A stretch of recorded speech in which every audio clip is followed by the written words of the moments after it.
ಸಹಿಷ್ಣುಗಳಾಗಿರುವವ್ರನ್ನು ಕೆದಕೋದು, ಕೆಣಕೋದು ಕೆಲವರ ಚಾಳಿಯಾಗಿ ಹೋಗಿಬಿಟ್ಟಿದೆ.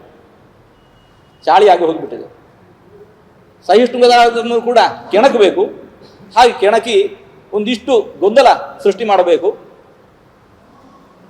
ತಮ್ಮ ಬೆಳೆ ಬೇಯಿಸ್ಕೋಬೇಕು. ಈಗ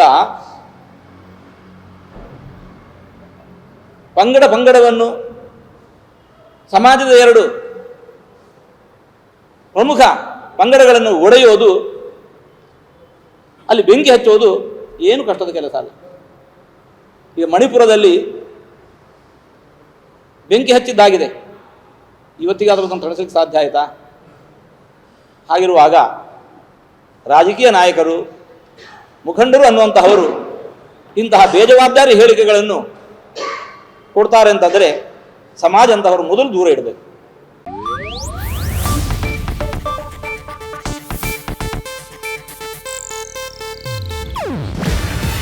ಇದು ಏಷ್ಯಾನೆಟ್ ನ್ಯೂಸ್ ನೆಟ್ವರ್ಕ್ ಪ್ರಸ್ತುತಿ.